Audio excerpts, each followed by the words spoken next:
Hi everyone, I would like to talk to you about my favourite books of the year so far. These are not books that are necessarily published in 2020, though I think about half of them are. They're books that I read for the first time this year and really adored. I have read about 50 books so far. I've picked 9 to talk to you about right now. I will list them in the description box down below, and I'll link any reviews that I've done. And also I've interviewed 4 of these authors as well, so I'll link those videos in the description box too. I've put them in a rough order, but if you ask me any other day of the week, I could put them in a slightly different order, but these are my feelings as of today. So let's go from my least favorite to my most favorite. Number 9, we have a poetry collection. This is Homey by Danez Smith. This is their 3rd collection. They have written Insect Boy, Don't Call Us Dead, and Homey, as well as a few other pamphlets as well. I think that Don't Call Us Dead is slightly higher up in my heart, but I can't decide if that's because I actually love the poems themselves more, or if I just have more tied up in that reading experience, because it was the first book of theirs that I read. It was also the book that we chose to win the Forward Prize when I was judging it. Regardless, it doesn't really matter. They're both brilliant books. I'm just mentioning that because if you haven't read any of their work before, I would perhaps recommend starting with Don't Call Us Dead and then come over to Homey afterwards. Danez's work explores being genderqueer, HIV positive, growing up black in America. They write about police brutality. They also write about kinship and friendship. And Homey in particular has this foundation of community, and the warmth really radiates out from that, as well as exploring so many barbed things surrounding that community in a very nuanced way. I will link some of the poems in the description box down below, particularly Dinosaurs in the Hood, which I think remains my favourite of Danez's poems, especially to see them read out loud. I'll also link a podcast that I recorded with Danez in the description box down below too. Book number 8 is a non-fiction title. This is called How to Do Nothing by Jenny Odell. And the title of this is quite provocative because I would argue that this book is actually discussing the opposite of that, how to utilize your time, but not in what our capitalist society would tell you is a productive way, but in a, do I mean more mindful way? I guess it's just asking you to be considerate of how you're utilizing your time and making time work for you rather than the other way around, with particular attention to the attention economy. So she's talking about social media in here and about corporations who want to monetize your attention, who want to make you addicted to their platforms and ultimately make you feel a bit overwhelmed and ultimately a little bit rubbish about yourself as well. I would particularly recommend this book to those of us who use social media as part of our jobs. I love the way that this was set out. So in the beginning, she says she's trying to locate a 3rd space. This is not a hugely academic set of essays, though it is very well researched, and it's also not a memoir or a study of nature, but she incorporates all of these things. She talks about how she wants to take you on a walk through a forest. That's a metaphor for this book. She wants to take you by the hand and explore lots of different paths. And that might mean that some of these paths are dead ends, and some of them may not link up in a very direct way, but that's not the point. The point is to allow yourself to have the freedom to explore all of these thought processes without trying to produce this definitive thing at the end. She's pushing back against that production in the name of exploration, in the name of enjoying the journey and asking you to join her on this journey. She is not against social media. In fact, she says she is actively against the idea of a mass exodus of Facebook. She wants to discuss, like with Homey, how we can use community in order to make these platforms be a place where we want to spend time and where our time means that good things can happen. I thought this was a really illuminating book. Number 7 on my favourites list is a novel called Braised Pork by Anne Yu. This is a book, I was going to say that it surprised me, but obviously I wanted to love it because that's why I bought it. But I bought it on a bit of a whim. I I didn't know much about it, and then it turned out the stuff that I thought I knew about it was wrong. So in that way, it surprised me. I went to Foyles on Charing Cross Road in January, and they had a huge display of this, and it was my birthday, and I thought, hey, this sounds interesting, plus it looks beautiful. I'm going to treat myself to a copy of this.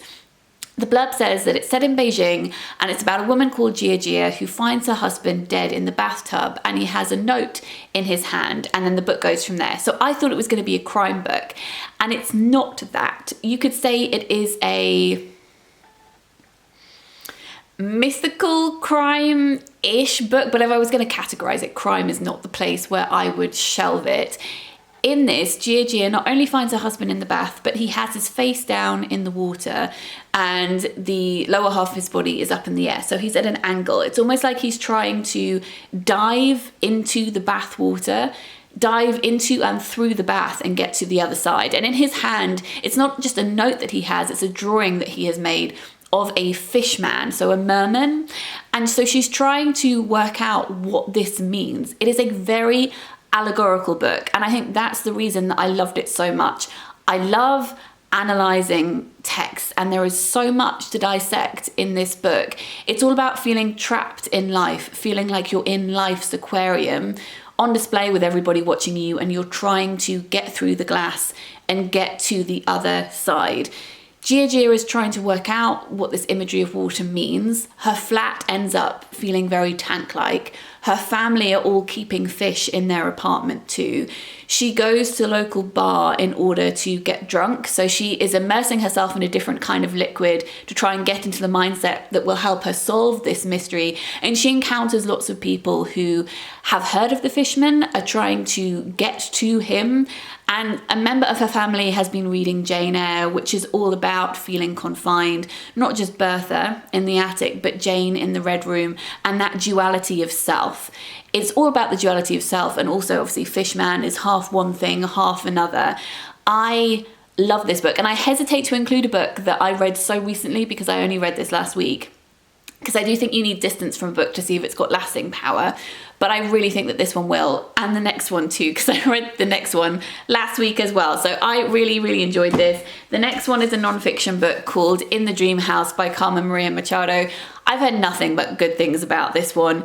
This is a book about an abusive queer relationship. So Carmen is writing about a relationship that she was in what she thought was going to be the dream house. And each chapter is framed like this. So it has chapters such as Dream House as Luck of the Draw, Dream House as Road Trip to Savannah.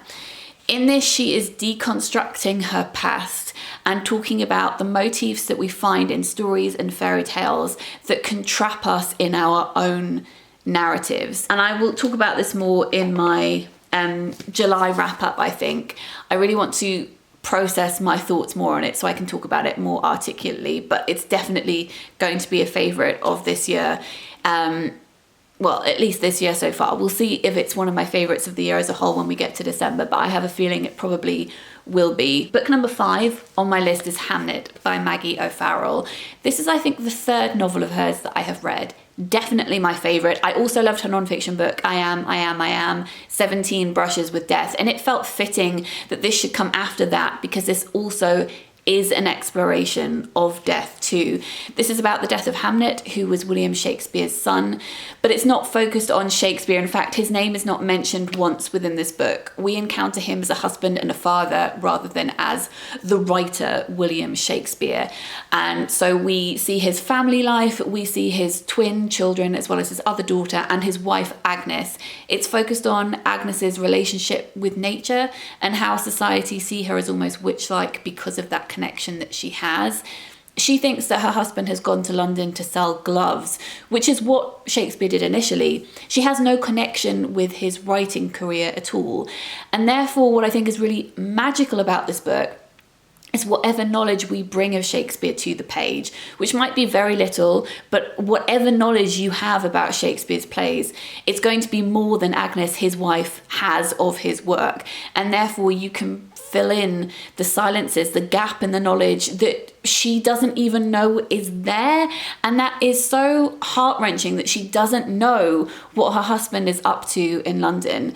The things that she worries about are whether or not he's having an affair. And of course he was, and not just with women, with men as well, which is unfortunately not something that is explored in this book. But that's her focus. It's not the literature that he is writing, but the things that she thinks about and the things that she's concerned about in their family life are also the things that he writes about.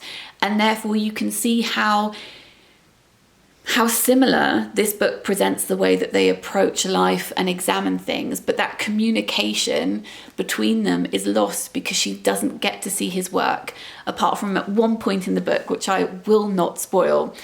Shakespeare explores the relationship between twins a lot in his work, for instance in Twelfth Night and Mistaken Identity. That is also discussed in this book, which makes some scenes all the more, soul-destroying, quite frankly. This book, it's amazing how much tension there is in it, because you know at the beginning that the boy is going to die. You know that that's where we're going to get to. And yet throughout the whole book, you're willing that not to happen. And that's because she makes you care so much about these characters. It is extraordinary. I have interviewed Maggie. I will link that interview in the description box down below. And I'll also link my review as well. Number 4 on the list. In fact, we have 2 books by this author in my favourites at the top. Number 4 is Mr. Loverman by Bernardine Evaristo. This was the 3rd book by her that I read, and it now exists inside my heart. I think I said that in my review. Barrington, who's the main character of this book, he has now moved. You can redirect all posts straight to my heart because that is where he lives. Barrington is in his 70s. He moved over from Antigua with his wife Carmen during the Windrush generation. And during the Windrush generation, on Windrush, he is part of the Windrush generation. He moved over to the UK and he has been married for decades. But what his wife doesn't know is that he is in love with and has been having a relationship with his best friend Maurice since they were teenagers.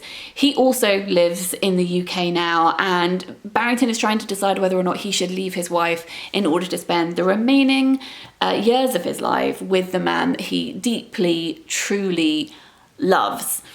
The relationships in this book are very, it sounds so basic to say it, are very real, but that is what I find so ridiculous about Bernardine Evaristo's writing, is that all of her characters feel to me like they live and breathe off the page, and I care about them deeply and I wonder about what they're doing. And I don't always do that with characters.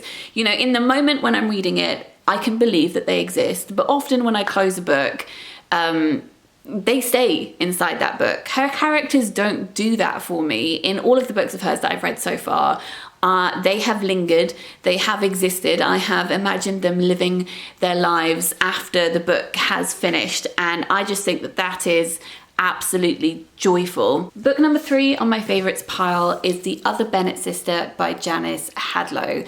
One of the first tags I ever created on this channel years and years ago was called the time and place book tag, because I said when you really love, or sometimes when you really don't like a book either, you will always remember the time and the place that you read that book.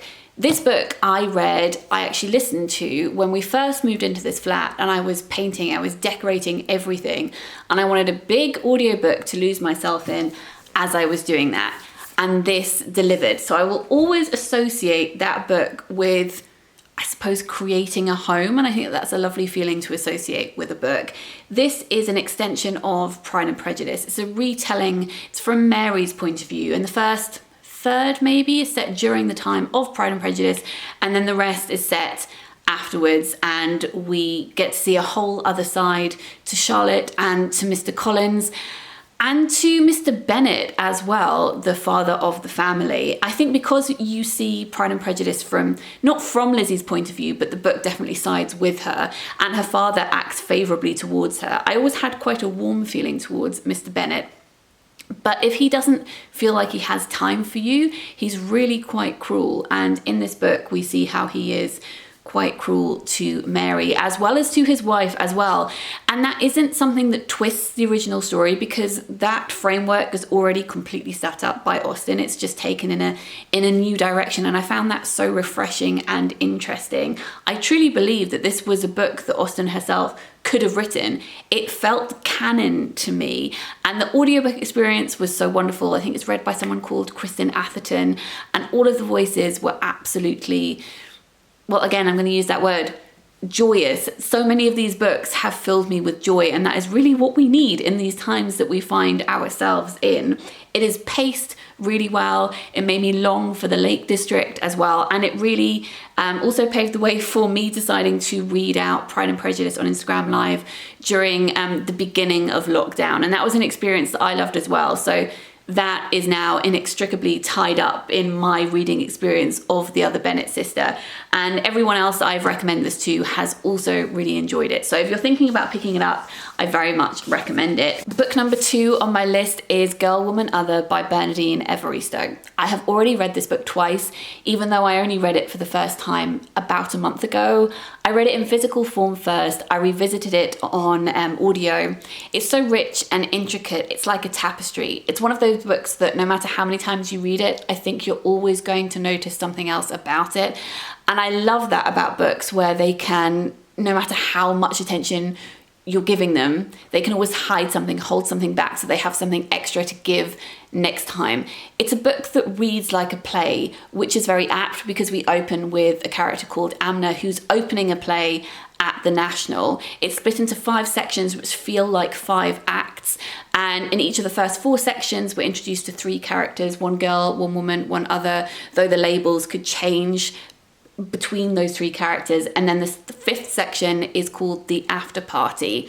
It's like each character gets a chance to speak to you, as if it's a series of soliloquies or monologues, and you delve into the intricacies of their lives. So we meet 12 individuals, 11 women, 1 non-binary person. This novel spans about 100 years, and it particularly looks at Black experiences in Britain over several generations, and it's about identity and how that changes over time, and also the secrets that we keep from the people who are closest to us.